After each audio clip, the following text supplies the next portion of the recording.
welcome. This is my first live interview. So just to introduce myself, I'm Anna, and I will introduce Emily in a second. I'm a designer, trained in textile design, but also done surface pattern and graphics since I graduated. A while back, I was talking to a Facebook expert about developing my business, and she suggested I started sharing my expertise with others. Initially, that conversation felt like I'd been hit by a truck because it just wasn't where my head was at. But a few months on, I've got a few classes that I've created under my belt, and I'm launching 3 more this week. So let me introduce Emily. She's done my courses, and we're just going to chat about what I'm doing and what's been happening. So Emily, welcome. Welcome. So Emily is a business advisor, an award-winning business advisor, First Enterprise. She's also a business owner herself with several businesses that she runs alongside her part-time job. So today we're going to chat about her role as a business advisor and also a business owner, share a little bit about the course that she did that I wrote, and show a little preview of it. And then we'll chat about some of the other courses that I'm doing, because she's been involved with those as well, and share about what else is coming up. So Emily, tell us a little bit more about you and what you do. Okay, so I'm Emily, and I've been a business advisor for 7 years now. As you said, I did win a national award back in 2019 for a Startup Loans Company program, a national program. My background is in people development. Historically, I've worked as a product and sales trainer throughout Europe for a Fortune 100 company, and I also did some business coaching in London. Now I work for First Enterprise, but I'm part-time now because behind the scenes for about 5 years I've ran businesses part-time as well. That's been for about 5 years. Recently, I started a dress renting boutique in Nottingham called Occasion Hire Nottingham, but which is temporarily closed, sadly, because of COVID, etc. But I also retail jewellery as well, having been a stylist for some well-known brands historically. I made the decision to just do it all myself and design my own collection, and launched it on a couple of social media platforms, and it's been quite successful to the point where I now have a bit of a supply and demand issue and I can't keep up with orders. So now's the perfect time for me to expand to other platforms, etc., master improving my content and my video, more importantly, the security of my content, encryptions, etc. So I'm so grateful for your course, Anna, because I need it now more than ever, and that's the reason why we're here chatting about it today. Yeah. Oh, fab. So as a business advisor, that hat you're wearing, what's the biggest challenge you find that most new business owners face? I think it's the transition from being employed to being self-employed, because when you're employed, you are responsible for a particular role, particular tasks. You may work in a certain department, etc. And as soon as you moving into that self-employed position, you have to be all things to all people. So you're wearing many hats right from the off, and this means you've got to learn quickly and learn on the go. At such a huge rate on the job.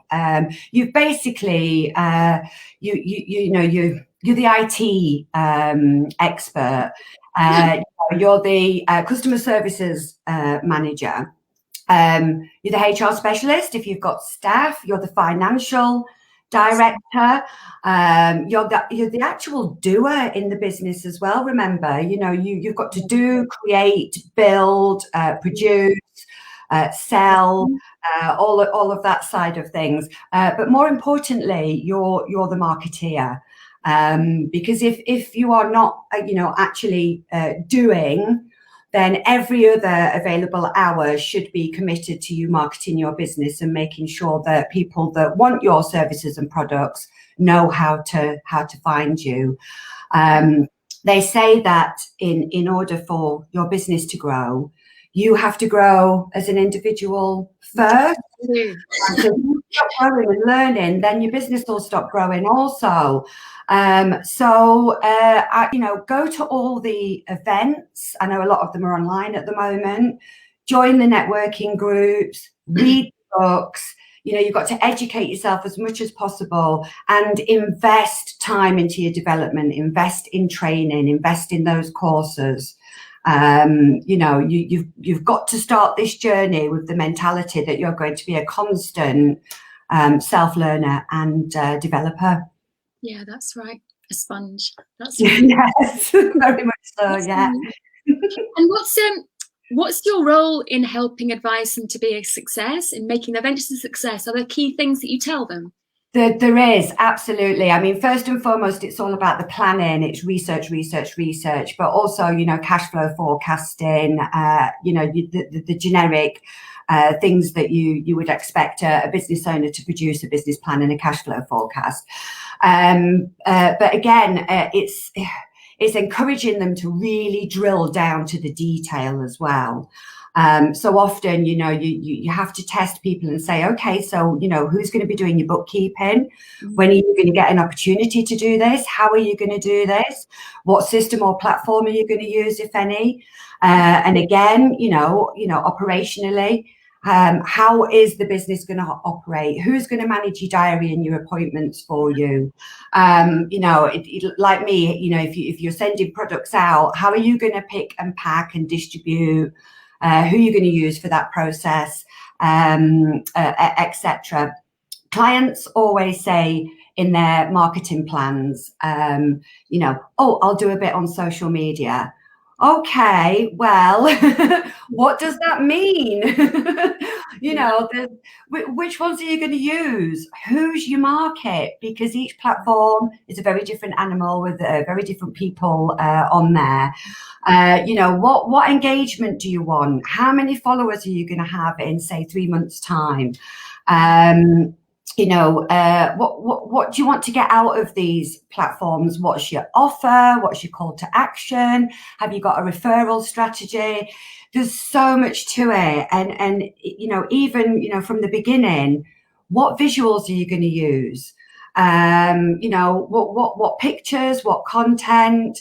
And it's even something as simple as, if you are putting pictures out there, just make sure that in letters at the bottom, you've got your web address on there, just in case it gets shared, just in case it goes viral. It's one of the first things I learned, and I know, you cover that on your course as well, Anna. It's just essential. Yeah, definitely. Yeah, well, people have got to be able to find you, haven't they? So you did my first course. It was social media and time-saving tools. That's right. Initially, it was a lot smaller than the course I'm launching today. Now I've grown it to 30 of them. So for those of you that don't know about this course, we're just going to watch a little bit of a preview.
That just gives you a little bit of a taster of it. So Emily, when you did it, you gave me really positive feedback and different feedback to what I was expecting, actually. Tell me, from a business advisor point of view, why you shared that stuff. What was interesting was you originally put that course together specifically for designers and artists, etc. And what dawned on me immediately was that, this was useful for anybody starting out and who has to create content and essentially get themselves out there. So, you know, whether you're a tradesperson, a beautician, whoever, you've got to have these key tricks and tools, understand these different systems and platforms that you'll need to use to create all your marketing content, etc. So yeah, that was the first thing. It was very much Anna, this is for everybody. And even if you're an established one-man band, you know, there comes a time when there's only so much you know, and you need to take everything to the next level. And a lot of what you teach and demonstrate it is good for that as well. It's good for all levels. Yeah, it was great having that feedback, because that was my first launch into the online teaching world. So, with your other hat, not as a business advisor, but as a business owner, you know, what's been your perspective on that kind of thing? Because, you know, you are juggling a lot of things at the moment, aren't you? Absolutely. I think you've got to get organised and slick really, really, really quickly. So just get into these good habits now. You know, do it as early as possible. You could do a lot in your head to begin with, of course you can, but eventually you know, you need more discipline and systems and automation in place. Always prepare for success. Always set everything up as if success is already happening, which, she says, makes me laugh, because I ended up I only had 12 orders in one day, but the lounge was a mess. I was a mess. Everything was an absolute mess. I was in chaos. Just chaos. So, you know, I need to take everything to the next level now. You know, I should not be manually typing in people's names and addresses into shipping labels and postage labels. You know, I've got to get to a stage now where, you know, the customer does that and it feeds directly into my Royal Mail account or whatever. So yeah, it's just getting slicker and quicker. So, you know, just do this as early as possible in your business. That's all I would say. Yeah, because what I cover on the course is social media and time saving. And you know, when you're a one-man band, even if you just start out like that, and maybe you will grow, but that's the biggest challenge I find, is trying to work all that through, and, you know, and finding things that actually cut back the time that you spend. I find really, really helpful. Completely. So it all adds up. It all adds up. There's only so many hours in the day, and you're on your own. Yeah, that's right. That's right. So Emily's been part of my journey for a while, and she knows about some other courses that I'm doing. So I'm just going to share with you about the other two that I'm launching today as well. And initially, as Emily said, I was gearing my courses towards designers and artists, but they were of benefit to other people too. So I'm aware that not everybody is going to be in the design and artistic field. So the first one I'm going to share with you is my freebie, and it's called File Types and Sizes. And we're going to have a little chat about that once we're done. So just 1 second and I'll get that up for you to see. Let's just watch this little preview.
So, Emily, we had a bit of a giggle about this, didn't we?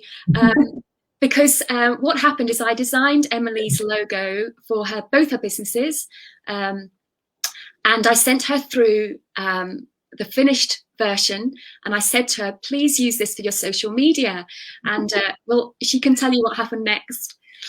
Well, interestingly, you actually wrote some content in there, basically saying this is for your website and social media and digital only. If you want to print anything, let me know. Well, of course, I didn't read or see any of that because I was so excited to finally get the file. I couldn't wait to start using it. So immediately went off to start getting some printing organized because I wanted lots of little stickers created so that I could wrap the jewelry up in tissue and keep it all nice and safe, etc. And there was just that moment of, Emily, no, you need a completely different file for printing.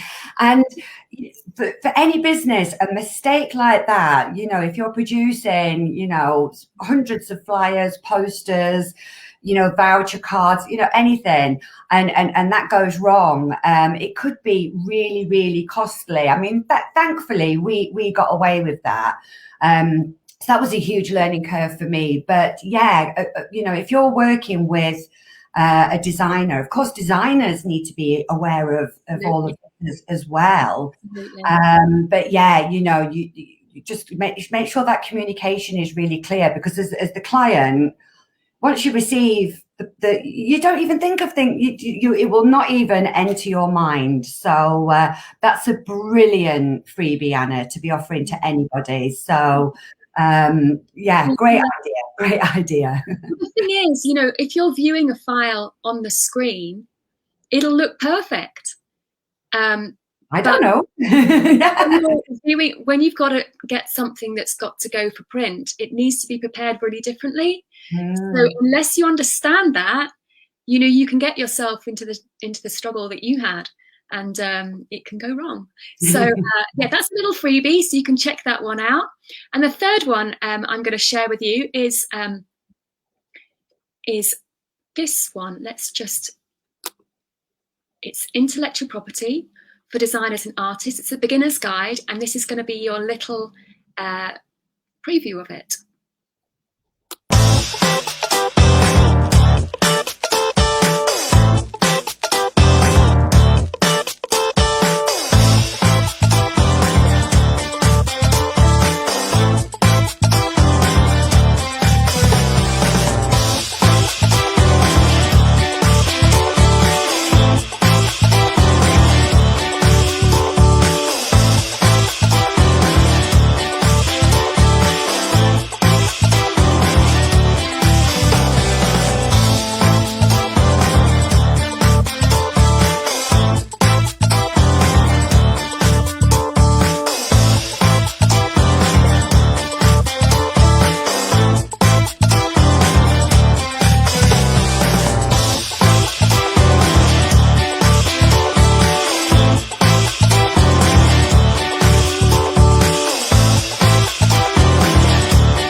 So there's a long journey that goes with this one. I was working it out. My journey in intellectual property probably started about 20 years ago. So wow. It's not been an overnight journey. But you've been part of that journey for a while. You've been hearing the stories along the way. Yeah. So we were chatting about that earlier, weren't we, Em? We were, absolutely, because I think this course is a stroke of genius. I really do, and really unique as well, actually. I can't imagine that there's much of this out there. I'm sure you've done the research, etc., Anna, but I hope you don't mind me saying, I remember you've actually spent thousands on looking into how to protect your work, which from your point of view, it's a really difficult thing to do. As far as any artist or designer is concerned, the last thing you want is in 5 years' time to walk into a shop to choose your curtains only to discover that your pattern, it's been completely copied and ripped off. So, you know, I remember the ups and downs that you went through. Trying to protect your work. It was just huge. It was phenomenal. And this is years and years of work as well. So I think for anybody who, you know, works in your field, works in your industry, to invest in this course, you know, it's going to save you not only thousands and thousands of pounds, but so much time as well. The fact that you're sharing this with others as well is amazing. You put your first draft together, and you had it checked by solicitors and lawyers and IP experts and everything, and they all agreed that you'd absolutely nailed it. So yeah, I just think this is fabulous. Got some webinars coming up. Yeah, that's right. I've got some guests joining me. I've got other designers who've done the course, and from various fields and various levels of expertise. And I've also got a guy called Hallam, who's a trainee solicitor for an intellectual property firm, and he's joining me as well to share their experiences from a legal perspective. So it's going to be in two parts with different guests on each part and different content for some other parts as well. So that's going to be running, and I'm just going to come back and see you. Just 1 second. Wow, that's fabulous. If you were in an RN, yeah, those are going to be free. Yeah. So, Emily, I'm just going to leave a screen on while we chat about all the courses that are available and the different prices that are going to be running for them. So the file types and sizes is free, as you know. The top 30 time saving and social media tools, that's 60% off. And as is the beginner's guide to intellectual property, that's coming in various versions that you can actually sign up for. And the webinars are free, and the download for the 10 reasons is also free. So those are all available at the website. But I'm just gonna have one last question for you, Em. Just let me see you again. So is there anything else you would like to share?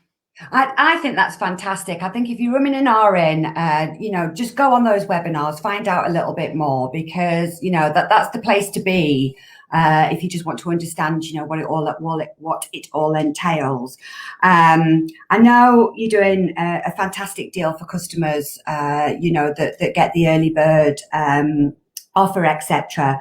But even at full price, you know, we're talking about, particularly on the course that I've done with the social media content and time saving tools, we're talking about less than £5 per topic, and each of your topics has a wealth of information there and behind it.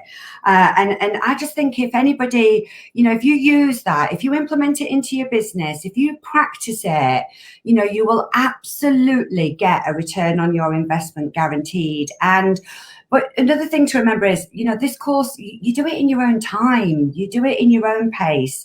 You know, you can go in and watch something, you can pause it immediately and go, oh, wow, and practice it straight away. And practice it straight away and post it until it becomes second nature, and then just build and build and build.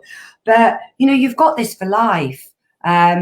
I'm grateful I've got mine for life, because I need to be going back in there now at this stage in my business to take everything to the next level. So I would say, as a trainer and as a people developer, you know, I can't self-mentor. It's impossible. So I cannot stress the importance enough in investing in yourself, learning, investing in your team as well. You know, hopefully you have one, or one day we'll have one. You know, and like I said, get yourself in that mindset of being a lifelong personal developer and learner. So absolutely, Anna, your courses are highly recommended. Bless you, bless you. I must say, having written them myself, there's sometimes I go back and go, right, I know I need to use that tool, but I can't remember exactly how to do it. I go back and rewatch my own classes because I'm just like, how did I do that bit? I know I did do it, but how did I do it? So, you know, it helps me even with my own journey. So brilliant. So I just want to say thank you for everybody for joining.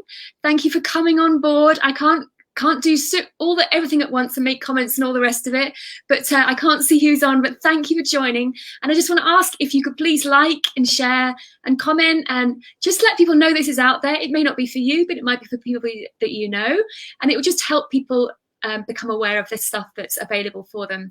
So I just want to say thank you, Emily, for joining me. Thank you for being part of the live. And a little outro, and I'm going to say goodbye. Thanks, everybody. Bye. So we're just going to give you the outro, and then we'll see you another time.